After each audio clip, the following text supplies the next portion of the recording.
Pendeta datang tuh jemaat banyak-banyak begini, kita duduk bersila semua berlampu paling terang dan taruh di mana pendeta ada duduk. Itu hari sepi jemaat banyak, kami mulai ibadah dong senyum-senyum, saya khotbah dong senyum, saya ini kena masuk ini. Yang menarik kami habis ibadah dong masih tetap senyum. Saya mulai pikiran dan dong senyum. Saya tanya jemaat, yuk kamu senyum-senyum apa? Dong tambah senyum lagi. Akhirnya saya tanya seorang majelis jemaat, Wilmin Ceriu namanya, saya bilang, tahu kamu senyum-senyum apa? Dia angkat ame kertas satu, bolpoin satu, dia tulis cepat-cepat, dia antar ke saya. Saya penasaran sekali. Saya buka ternyata dia tulis belum.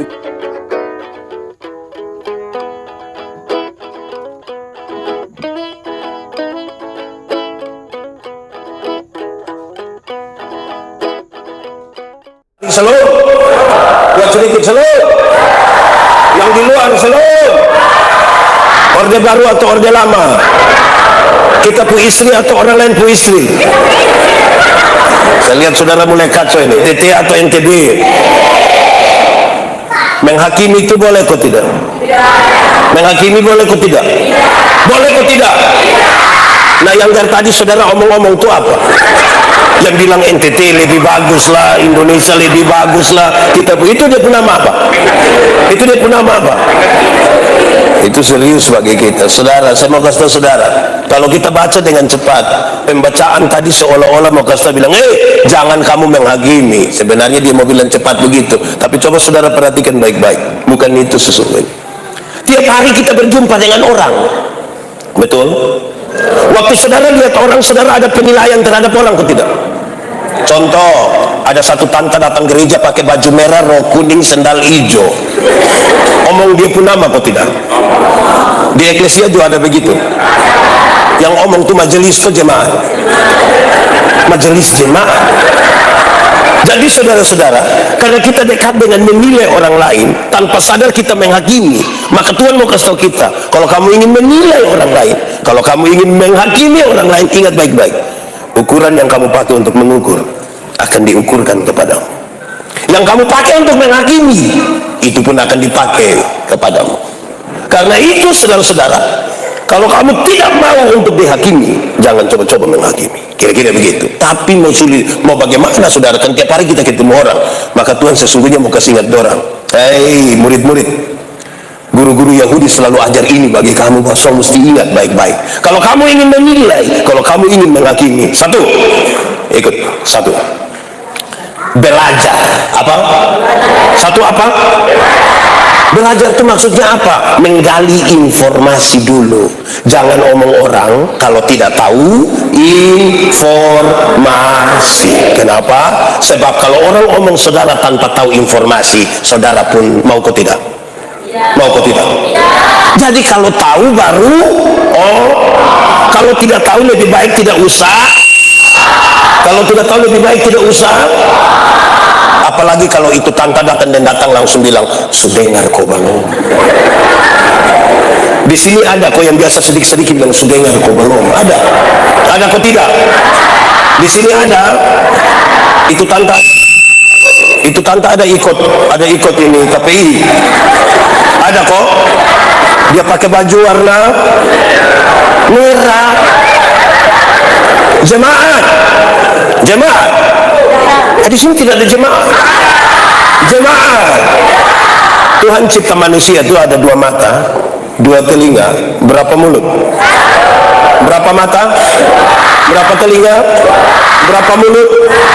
Supaya apa? Supaya lihat dua kali, dengar dua kali, baru omong berapa kali? Lihat ulang-ulang, dengar ulang-ulang, baru omong berapa kali?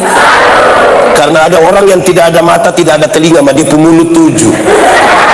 Di Nebonat ada, di Aircom ada, Eklesia ada, dia fama apa? Itu saudara. Jadi kenapa? Saudara pun tidak senang kalau orang menilai saudara tapi tidak tahu sesuatu tentang saudara. Mau kok tidak? Tidak mau. Belajar. Oke, sama-sama ikut saya. Belajar ialah perubahan tingkah laku Dari tidak tahu menjadi tahu. Dari tidak bisa menjadi bisa.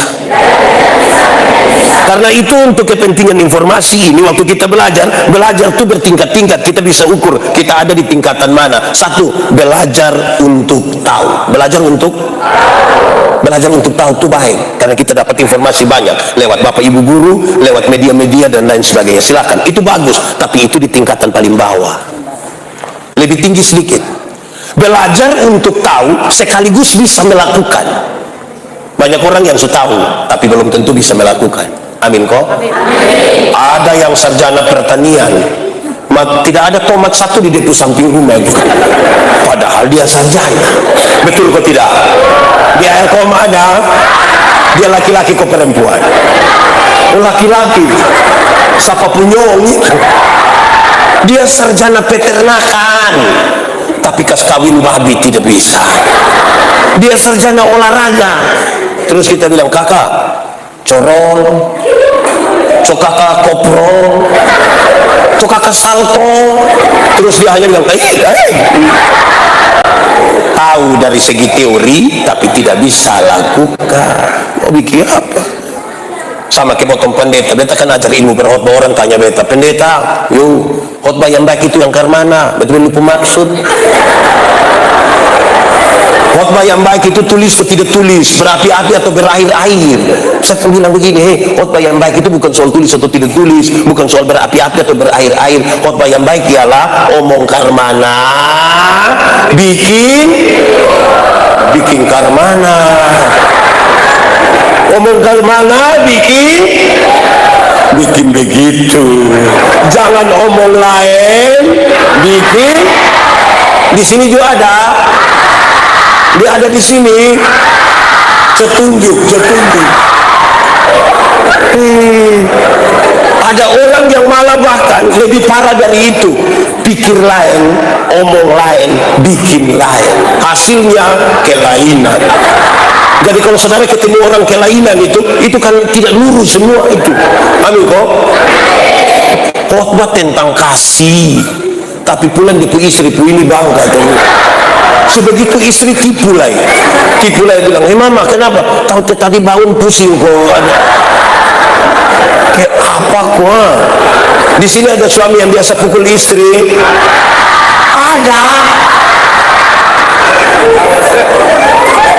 Coba saya balik. Ibu-ibu yang biasa kena pukul dari suami, coba angkat tangan coba. Jangan. Berani angkat tangan pulang kena pukul ulang. Ketiga, ini kelas 3. Belajar untuk tahu, untuk bisa melakukan, tetapi sekaligus bisa hidup dengan orang lain. Banyak orang ketika dia sudah tahu dan bisa melakukan, dia cenderung memisahkan diri, kepingin sendiri, bikin kelompok sendiri, bahkan kadang-kadang bikin diri inti. Di eklesia ada yang suka bikin diri inti, di eklesia ada. Siapa pun bapak, coba angkat tangan. Itu masalahnya. Kadang-kadang kita sudah tahu nih, kita cenderung bikin kelompok-kelompok, dan itu biasa menghancurkan, bukan bikin baik. Tidak akan memberi solusi di situ. Lanjut dulu. Yang paling tinggi ini yang keempat.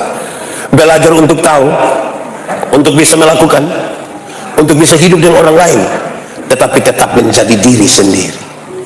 Ini yang masalah. Ada banyak orang ketika dia bergabung dengan orang lain, sangat sulit dia mau kenal dia sendiri. Ini kita pun tenunan dong, ini tenunan bagus-bagus semua, betul kok tidak? Kita pun tenunan ini kalau jual di luar negeri, hasil karya anak-anak NTT itu minimal 1 juta di luar negeri. Bahkan kita pun celana Levi's harga tidak sama dengan itu. Pertanyaannya, ada berapa banyak anak muda yang suka pakai tenunan? Kalau dong pakai tenunan itu saudara, itu orang ke karmana koang, rasanya tidak enak. Kalau orang puji dia pasti orang bilang begini, cantik sayang, cantik, macam ke tanta-tanta dulu dong. Kalau pakai yang tenunan sama kayak orang dulu. Kalau dia pakai celana Levi's yang terobek tuh rasa kayak pun berprestasi. Itu kayak mau foto-foto seterus. Betul. Di eklesia ada. Dia termasuk pemuda kok kaum ibu. Apa? Begitu. Saudara, kadang-kadang kita ini tidak bisa terima kita pun diri. Di sini ada yang orang Timor, tidak usah angkat tangan. Kita muka sama semua, jadi tidak usah angkat tangan. Nanti kita bilang, lu Timor toh? Dia bilang, iya Timor, tapi bilang nenek dong dari hebohnya apa? Kalau Timor ya Timor sudah, kenapa harus nenek dari mana lagi? Akhirnya orang merasa kalau semakin ke Korea, nah itu baru. Ada yang datang bilang, Pak, saya suka Korea kok. Iya, Kolbano area. Bagaya. Ada banyak orang Timur tidak ingin menjadi orang Timur, dorong ingin jadi orang Barat. Akhirnya tidak bisa jadi orang Eropa dan jadi Amerasi Barat, Manggarai Barat saja.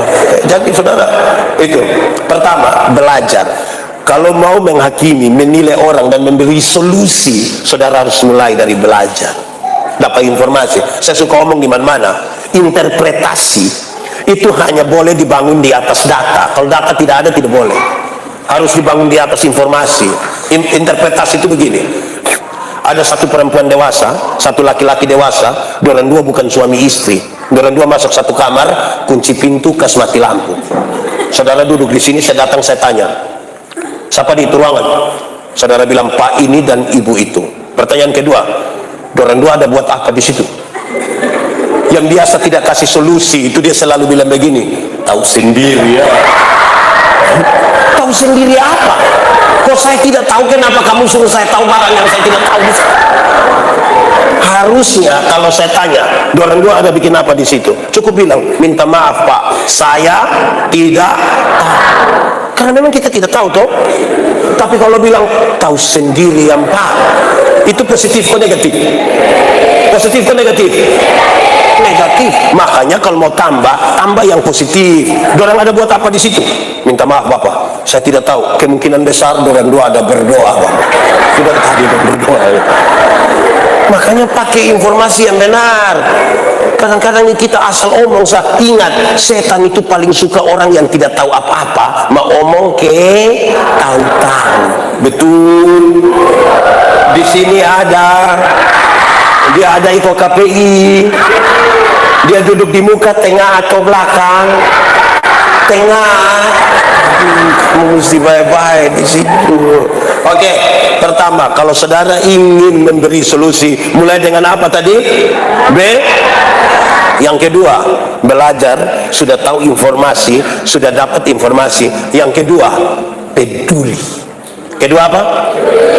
Kadang-kadang kita kepo, cari tahu orang lain punya masalah, tapi belum tentu kita peduli dengan dia. Betul kok tidak? Betul kok tidak? Yang kedua tadi apa? Bukan saja peduli biasa, peduli lindungi. Peduli apa? Iya, kalau saudara peduli dengan seseorang kan butuh lindungi dia toh. Misalnya, Bayi sudah darah tinggi, dia sudah darah tinggi dan kolesterol. Kita sudah tahu informasi kalau bayi darah tambah penyakit kolesterol. Sudah tahu begitu, pedulilah dengan bayi dan lindungi dia. Jangan beli CI 1 kilo, suruh bayi mau makan, bayi mati nanti. Jadi kalau sudah tahu informasi itu peduli. Kenapa? Saudara dengar, kalau ukuran ini diukurkan kepadamu, saya mau kasih tahu saudara begini. Kalau orang tahu informasi tentang saudara, tapi dia tidak peduli dengan saudara, kan saudara tidak suka. Kalau saudara mau, kalau sudah tahu informasi tentang saya, ya peduli dong. Saya mau tanya saudara, beberapa bulan lalu atau tahun lalu, saudara pernah dengar bahwa Vanessa Angel kecelakaan dan mati? Pernah dengar? Lalu saudara cari informasi tentang dia supir atau keadaan sebelum kecelakaan itu, saudara cari informasi? Oke, pertanyaan terakhir. Terus malam-malam kamu pimete? Malam-malam kamu ada pimete di sana? Oh, jadi kita tahu informasi, kalau tidak peduli dengan orang, untuk apa? Kalau sudah tahu informasi, ya peduli. Amin kok. Kadang-kadang kita tidak peduli dengan orang. Orang susah semua mati. Zaman sekarang ini saudara, apalagi di jalan raya, Timor Raya. Di ini jalan ini kan banyak kecelakaan. Orang celaka di situ bukan tolong, story. Orang mau mati situ yang ini di jalan Timor Raya kilometer 40. Bayangkan kalau yang jatuh tuh kita pun bapak. Baru dia bilang, ada yang kenalin om kok. Kira-kira saudara sakit hati kok tidak? Jadi kalau saudara tahu informasi, mau memberi solusi, saudara harus mulai dengan apa? Peduli. Bukan saja peduli biasa, tapi peduli lindungi. Tolong kau peduli sedikit. Kadang-kadang ini kita tahu informasi, ini majelis dong tahu bilang ada nenek satu sakit tuh semua mati di situ. Dompi, ini. Dia ada sakit. Iya. Nah, nenek sakit tahan kau pikir ke ibu pendeta dulu. Lama-lama ini nenek mati gara-gara kita pikir ke ibu pendeta. So di situ nak urus ane itu nenek dulu. Amin kok. Amin kok. Indonesia nih merdeka berapa tahun? 77 tahun. Saya mau tanya, di sini ada yang seumur 77? Ada? Belum toh? Oh, hanya bayi toh? Wah. Yang lain 77. Bapak saya 20 bapak, tapi pengalaman 77. Bapak saya 20 bapak, tapi muka ke 70.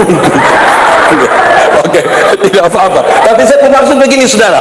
Saudara tidak pernah mengalami itu penjajahan loh. Kita tidak pernah alami. Kita ini tidak pernah merasakan bagaimana bertempur melawan penjajah. Kita tidak pernah merasakan. Kalau begitu, isilah ini kemerdekaan ini dengan baik. Karena saudara tidak berjuang, orang lain yang berjuang.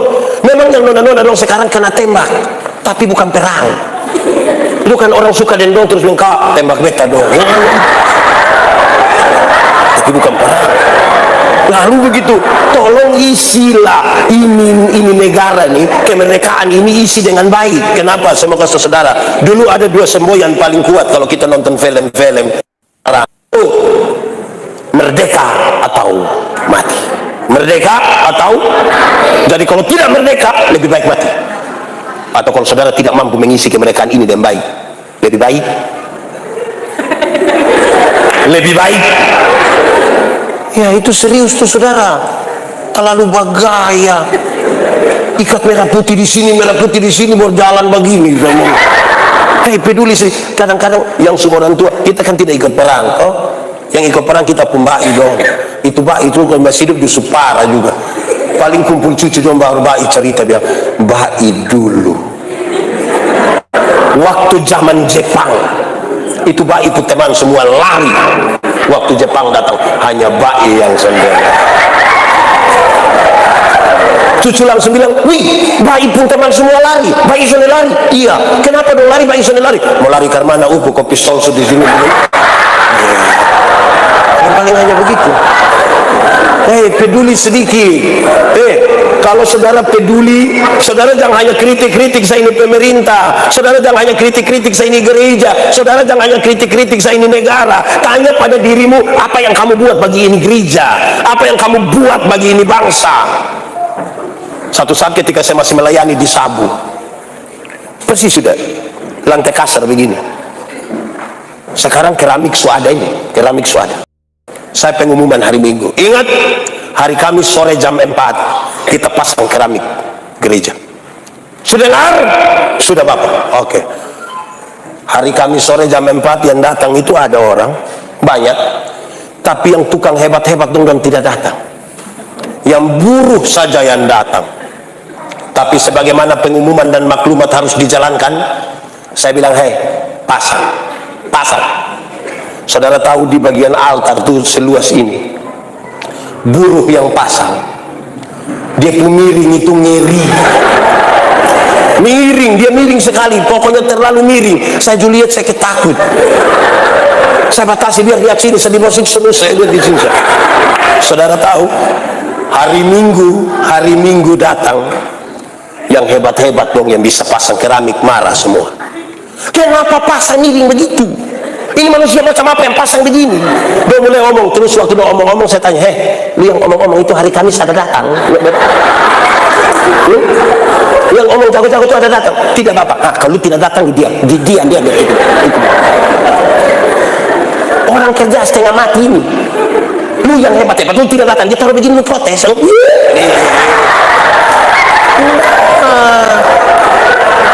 Di sini ada yang tukang kritik, ada, tapi tidak memberi solusi, ada. Tunjukkan dia.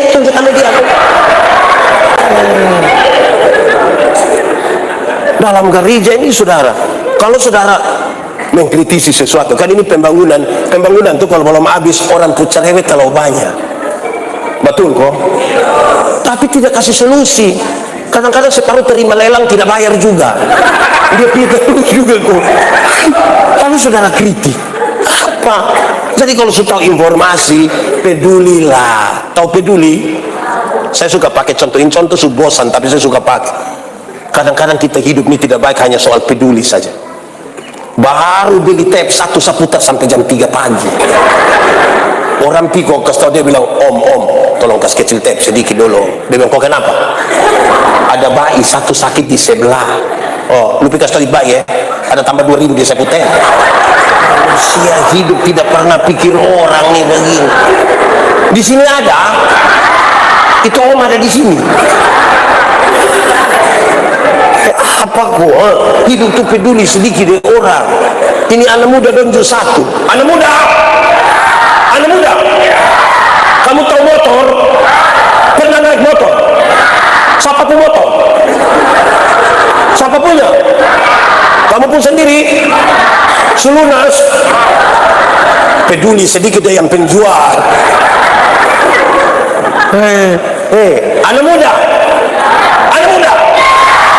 itu motor itu hasil dari pabrik.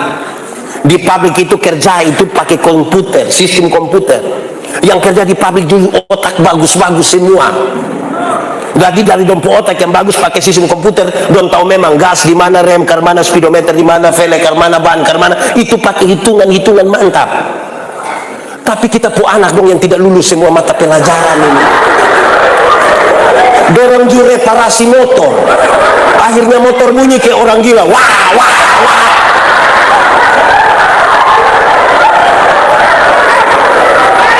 Makanya setiap kali saudara bayangkan orang ada sakit di situ tengah malam baru saudara lewat di motor begitu, wah. Itu orang pun doa hanya satu. Dia doa bila apa? Dia berdoa bila apa? Cuma tiba. Orang tua beli motor supaya kamu selamat. Di sini ada yang tukang gas motor sembarang. Ada. Dia di dalam, kok di luar situ. Di mana? Cetunjuk yang gas sembarang. Woi, lu hati.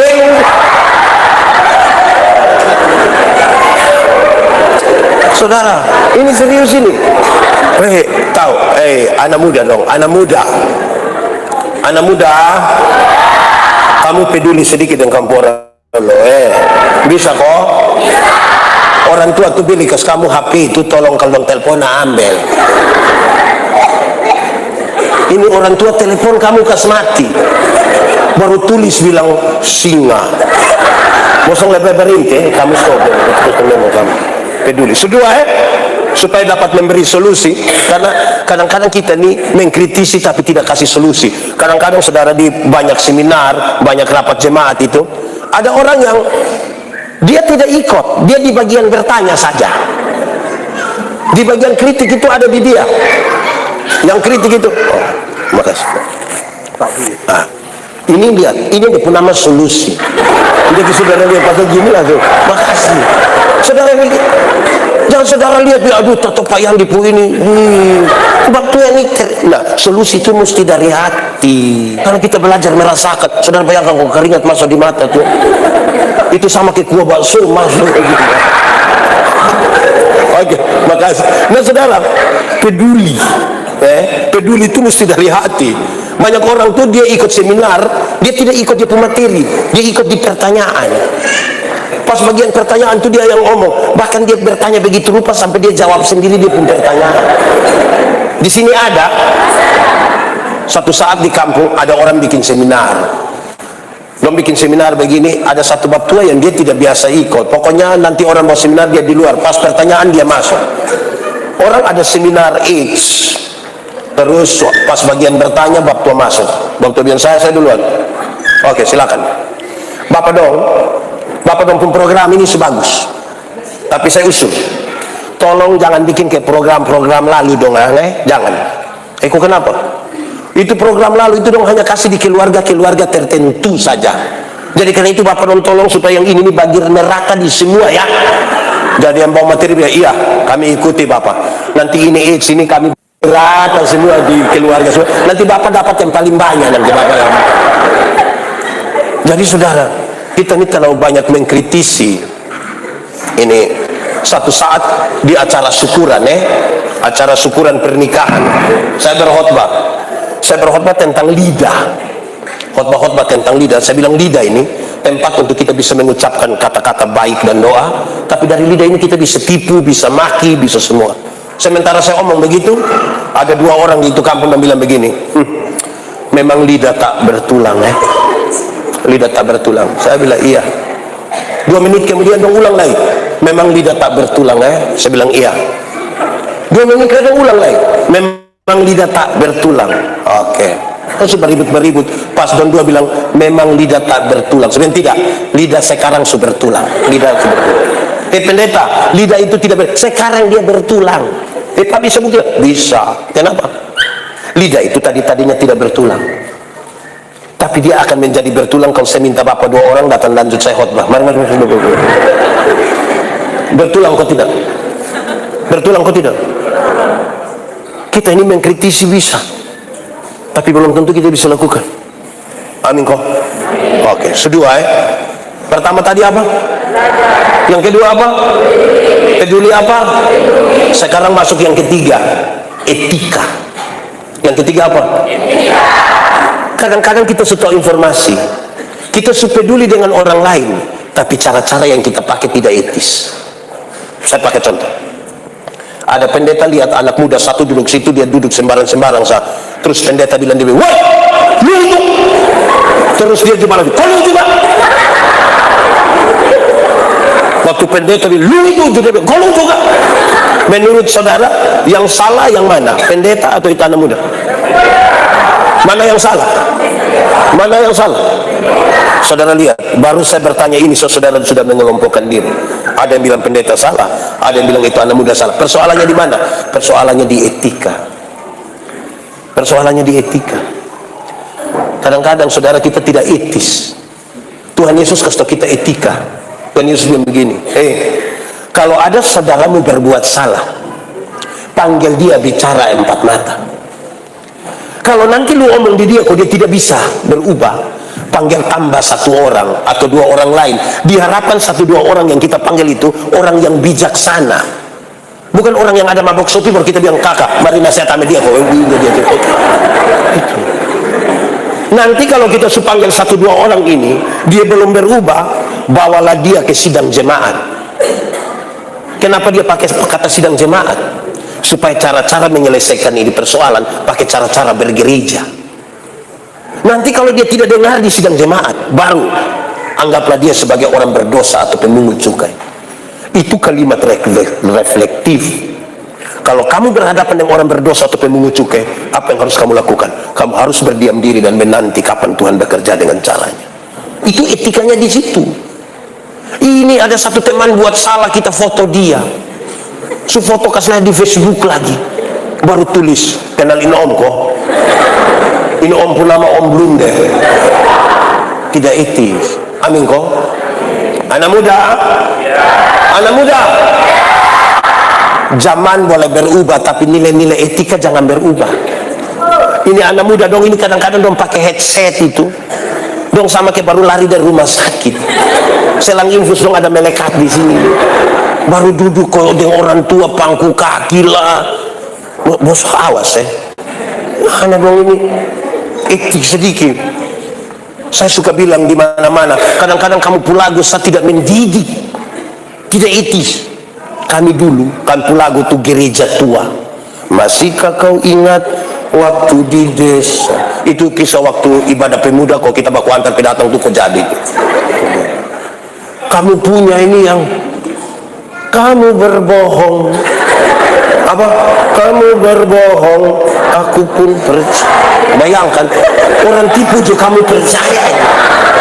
Kamu lukai, ku tak peduli. Bayangkan. Coba kau pikir, di mana ada apa? sudah ada, hanya kamu saya mau bikin begitu. Dia kedua lebih parah. Kau tinggalkan aku, kau dengan yang lain, itu gila. Orang dengan orang lain, nah kamu setia. Mau jadi apa? Baru dia bikin status, kutunggu jandamu. Susah. Di Aircom sini ada kok. Itu anak muda dong ada di sini. Tunjuk dia, tunjuk.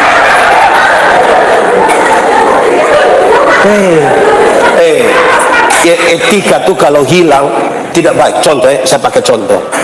Kita gereja hari Minggu. Kadang-kadang kalau kita gereja di kampung-kampung itu, kita gereja hari Minggu nih, anjing juga bisa naik ke altar sini. Itu anjing naik itu kan mengganggu kita semua. Tapi kalau kita punya etika untuk menegur, beda dengan yang tidak punya etika.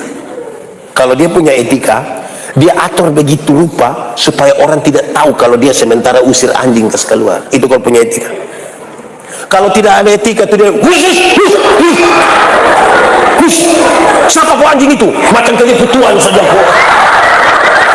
Akhirnya bukan memberi solusi, Bapak, tambah masalah. Betul kok tidak? Bapak mama, semua rumah tangga tuh ada masalah kok bakal lain. Semua rumah tangga tuh ada masalah. Yang rumah tangga pendeta juga ada bakal lain juga. Tapi yang ada etika itu dia berkelahi, bertengkar suami istri, itu anak dalam rumah saya tidak tahu. Kalau yang tidak ada etika itu dia berdiri bapak di pinggir jalan baru mati ancur dia pun suami dari ujung kaki sampai ujung. Nanti malam kita lewat di rumah baru kita dengar doa dia.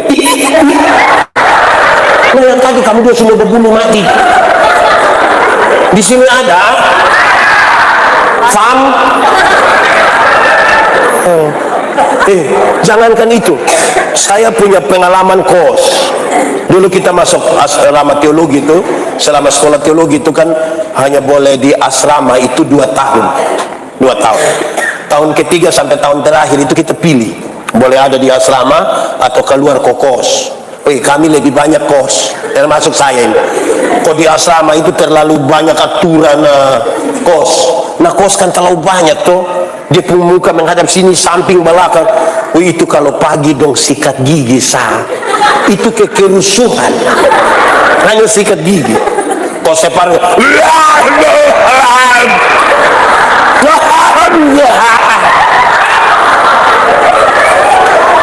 Saudara bayangkan kalau kita sikat gigi di sini, yang di situ sambung, yang situ sambung. Padahal ada orang sakit di sini kau mau makan bubur sun.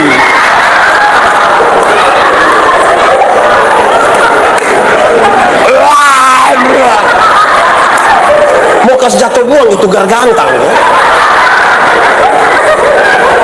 Jadi saudara tolong kok pakai etika sedikit. Amin kok. Minta maaf, ini ibu-ibu dan nona-nona donjo satu. Tolong kau datang di gereja pakai pakaian yang sopan-sopan begini, bagus sih, begitu bagus. Ini datang gereja pakai mini. Satu saat saya tanya orang, boleh pakai pakaian mini datang di gereja kok tidak?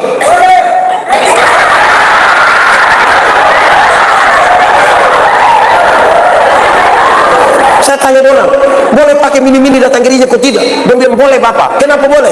Karena Tuhan melihat hati, bukan melihat pakaian.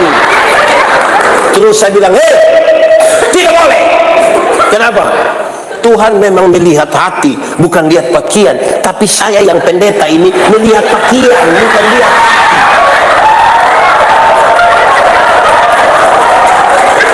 Engkau kira engkau sendiri dengan Tuhan? Atau mau Tuhan sekarang? Nona-nona, ibu-ibu, kamu pakai begitu di bawah situ Pak Emma, kami yang di muka ini kami stres.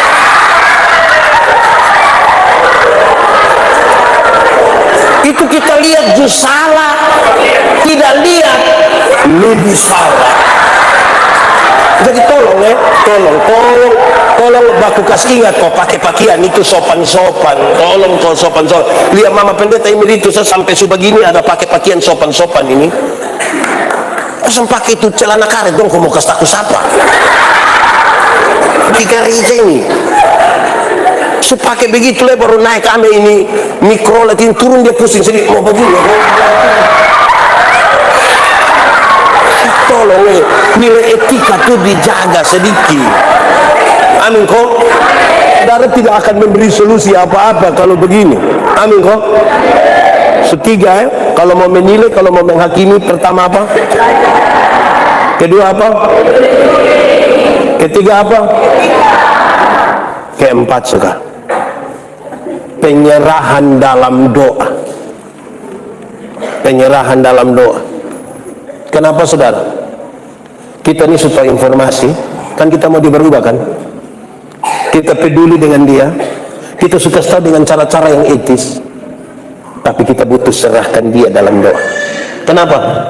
Karena tidak ada manusia bisa rubah manusia, tidak ada. Yang bisa rubah manusia itu siapa? Karena itu serahkan dia dalam doa. Kalau manusia paksa rubah manusia, itu orang munafik, bukan berubah, tapi munafik. Ada istri-istri bilang dia punya suami, bapak jangan isap rokok. Bapak tua bilang siap. Memang dia tidak isap rokok di rumah. Waktu keluar dari rumah, gas koren, gas kincang kosep palan. Itu lagi 200 meter dia pulang mau sampai rumah, dia berhenti motor, berhenti auto dia.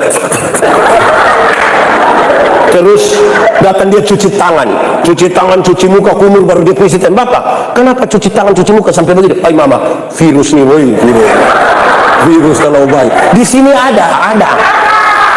Itu orang dong ada di sini. Bapak tua pakai baju warna merah, hitam. Nah itu kita serahkan kepada siapa? Gitu. Saya mau tanya, saudara doa untuk orang kok? Doa serahkan. Saudara dengar. Kami PA di satu gereja di Kupang. PA begini, ada satu orang dia minta bicara. Pak Pendeta, saya bicara, saya minta Bapak kasih sedikit pernyataan, solusi atau apa.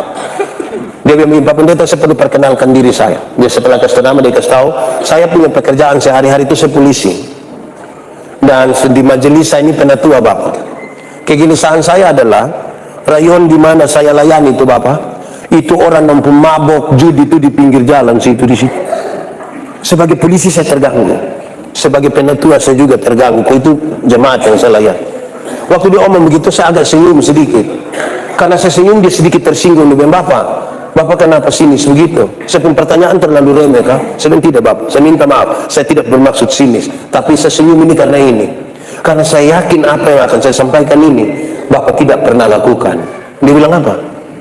Bapak, itu orang yang judi mabuk, Bapak kenal dia pun nama? Kenal Bapak.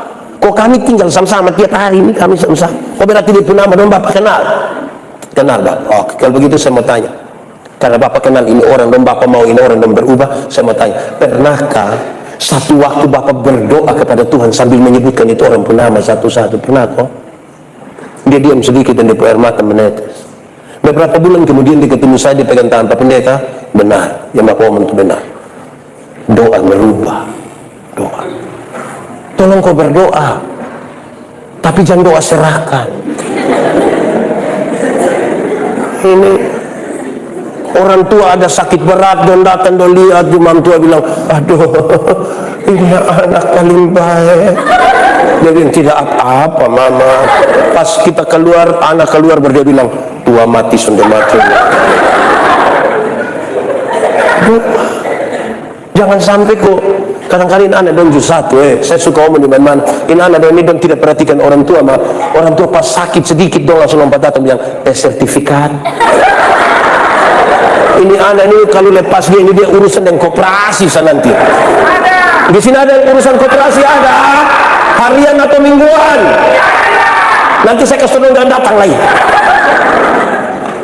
Oke, penyerahan dalam doa itu yang membuat kita punya sesuatu. Saudara mengkritisi, kadang-kadang mengkritisi tidak memberi solusi, itu kadang-kadang dengan maksud merendahkan. Kalau saudara tahu sesuatu, saudara harus belajar untuk kasih solusi dengan cara yang baik. Saya pernah cerita, saudara, saya melayani di Sabu itu 5 tahun. Kami ibadah tuh di ini tikar ini yang membuka kas besar-besar. Gini kan duduk bersila di situ. Hari Senin, hari Rabu, hari Jumat. Pendeta datang tuh jemaat sebanyak-banyak begini. Kita duduk bersila semua berlampu paling terang dan taruh di mana pendeta ada duduk. Itu hari sepi jemaat sebanyak. Kami mulai ibadah dong senyum-senyum. Saya khotbah dong senyum. Saya ini kena masuk ini. Yang menarik kami so habis ibadah dong masih tetap senyum. Saya mulai pikiran dan nunggu senyum. Saya tanya jemaat, yuk, kamu senyum-senyum apa? Dong tambah senyum lagi. Akhirnya saya tanya seorang majelis jemaat, Wilmin Ceriu namanya. Saya bilang, tahu, kamu senyum-senyum apa? Dia angkat ambil kertas satu, bolpoin satu, dia tulis cepat-cepat, dia antar ke saya. Saya penasaran sekali. Saya buka ternyata dia tulis begini, maaf, Bapak Prosleting tidak taruh. Itu macam kayak saya mau cek ke dia itu. 1 jam kita duduk sama-sama di sini nih. Saudara lihat saya ada masalah, saudara diam-diam ini. Hampir saya tidak mau tarik. Untuk apa lagi? Coba untuk apa lagi? Ini orang ini. Saya mau tanya saudara, kira-kira tadi dong pengibadah tuh baik atau tidak? Kenapa sonde coba? Kenapa sonde? Gara-gara apa coba? Ya saudara, kita nih kalau tahu sesuatu itu tidak baik, pakai cara-cara yang baik kok. Apa toh? Cara-cara jumus, cara-cara yang etis. Kalau tidak etis tuh, barat. Karena itu habis etis, serahkanlah kepada sudah 4 1 apa? 2 3 4 5. Kita belum ngomong 5. Kalau ini mau terjadi saudara, saya mau kasih saudara yang kelima, berpikir positif. Rabi-rabi Yahudi biasa ajar begitu. Engkau mesti berpikir positif. Kenapa? Kenapa orang mesti berpikir positif terhadap seseorang? Jawabannya karena begini, karena kita tidak tahu seseorang itu secara utuh. Kita tidak tahu seseorang secara utuh. Suami istri, kita suami istri, tapi tidak semua hal kita kasih tahu kita punya istri. Ibu-ibu dan juga tidak semua hal dong kasih tahu dia punya suami. Betul kok? Nah, yang ngomongin kan dia punya suami sana ada, makanya dia berani dia betul. Nih, saya kasih contoh. Misalnya kita pilih kita punya mama toh, kita punya mama terus mama bilang, "Telu pu istri?" Dia ada karena kok ada sakit. Dia sengaja dari mama 9 jam kawin sendiri lu. Saya mau tanya, mama tuh omong begitu pulang kasih tahu kita punya istri, ada kasih tahu? Tidak semua hal kita ada kasih tahu. Kita semua sedikit. Jadi kita tidak tahu seseorang secara utuh. Yang kedua, manusia itu punya potensi berubah. Jadi harus mulai berpikir positif. Katakanlah begini, ada satu orang kita pun kawan SD yang dia bodoh sekali. Pokoknya itu anak paling bodoh sudah. Terus satu saat, lama setelah kita tidak berjumpa, tiba-tiba kita datang di grup alumni SMA. Kasih tahu kalau itu anak yang bodoh itu, dia sudah disekcam. Jadi dia bertanya, kita kawan mana yang sekcam? Dia kasih tahu itu, yang itu nama bangku tuh. Dia bilang bangku yang bodoh tuh. Oh iya, yang itu bodoh tuh. Aduh, dia sekcam begitu. Itu manusia paling bodoh, tuh. Itu tolak-tolak kayak begini. Saya mau tanya saudara, kira-kira dia yang bodoh tuh ada potensi berubah kok tidak? Ada kok tidak? Yang itu pintar tuh bisa bodoh kembali kok tidak? Nah itu tuh. Karena itu mulai dari berpikir positif. Saya pun video satu beredar cukup luas ketika saya kasih tahu bilang begini. Dulu, saya mau tanya dulu. Ini berpikir positif semua kok yang di sini. Biar kaum ini berpikir positif atau negatif? Yakin? Betul-betul yakin? Oke. Dulu tuh swalayan pertama di Kupang itu di Italia. Saya di sekolah teologi di Kupang itu tiap hari buat tempat tangan-tangan di situ. Satu saat waktu di situ, betapun teman satu kan kurus sekali. Ada ibu satu pakai yuken, saya lihat betapun teman terus saya bilang, "Adik, Malam Adi bisa di rumah kok. Juga teman bilang, buat apa? Adi pisah. Om malam-malam bisa nahan. Kalau Adi mau, ini saya punya alamat ingat jam 7 malam. Jam 7 malam anak ketok pintu, ini buka pintu, terus masih Adi, masuk kunci pintu Hei om sejalan, tidak apa-apa kok. Dia keluar begini, besok pagi baru dia pulang. Oke. Adi minum apa? Saya minum kopi Satanta. Ini ibu bikin kopi, datang taruh di situ. Adi minum saya. Di situ Adi buka baju saya. Ini anak minum air, buka baju.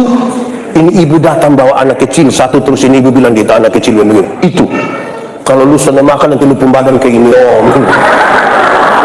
Saya tanya tadi saudara pikir apa? Kamu pikir apa tadi? Positif atau negatif? Positif atau negatif? Ini ibu ini hanya prihatin dia punya anak nanti kurus, hanya bawa ini tante, bawa ini om untuk kasih tahu supaya ini anak makan. Tapi saudara pun pikiran kan lari di mana tuh?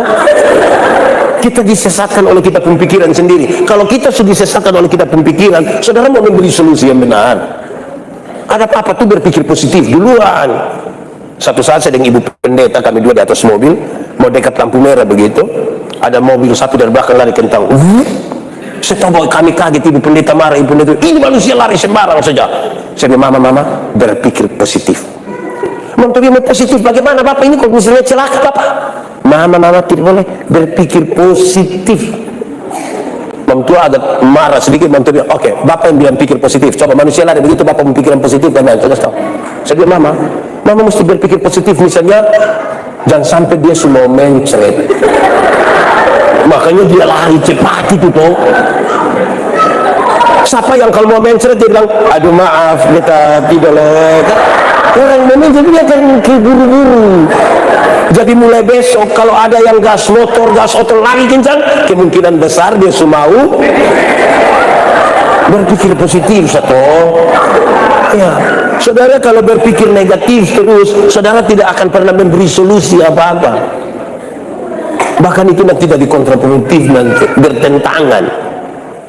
Belajar berpikir positif untuk apapun, apalagi dalam perjumpaan dengan orang lain. Kita punya kehidupan kebersamaan ini, saudara, memungkinkan kita untuk saling mencurigai satu orang dengan yang lain itu sangat tinggi. Ada orang yang setiap minggu dia pun persembahan 2.000 rupiah saja, kalau 1 bulan 8.000 mah. Tiap hari dia hanya curiga saya ini bendahara, tiap hari. Tahu ini bendahara suka makan berapa, suka setengah berapa. Di air konju ada yang saudara bisa bayangkan, saya ini kita mau bikin apa ini? Saudara, dengar ini. Kalau saudara baca di Galatia pasal 5 ayat 13, dia kasih tahu, kemerdekaan itu jangan dipakai untuk kita bebas berbuat dosa. Makanya Paulus lanjutkan, jangan serahkan, dia tidak mau serahkan di pembagian-bagian tubuh itu kepada dosa, bikin rusak nanti. Kalau begitu, bertolong-tolonglah kamu sebagai seorang yang peduli dengan orang lain dalam kasih, dalam kebersamaan, supaya dari satu hari kita tambah baik. Begitu baik. Bapak Ibu saudara-saudara, Sulima ini satu apa? Dua apa? Yang ketiga? Keempat? Yang kelima? Kalau kamu mau menilai seseorang, ini dia punya hal-hal yang menyertai sebelum. Sebab saudara tidak ingin orang menilai yang tidak benar tentang saudara. Ukuran yang saudara pakai untuk menilai seseorang, itu akan diukurkan kembali kepadamu. Amin kok. Penghakiman yang saudara pakai untuk menghakimi orang lain akan dipakai juga kepada. Kalau begitu, kalau Pak Pendeta yang ingin menilai anak, pastikan dulu sudah tahu informasi benar kok tidak, peduli dengan dia kok tidak, dengan cara yang etis kok tidak, berani berdoa kasih dia kok tidak, dan berpikir positif yang tentang dia kok tidak. Kalau ini 5 tidak ada pada saudara, jangan memberi penilaian, jangan menghakimi. Nanti solusi tidak akan ada. Solusi tidak akan ada. Gereja kita ini harus bebas dari itu, saudara. Tuhan memberikan sejumlah hal yang membuat kita mestinya secara praktis kita jalani saja. Tapi kita nih yang kan suka bata putar sendiri, bata putar sampai terakhir kita susah sendiri. Tuhan memberkati kita.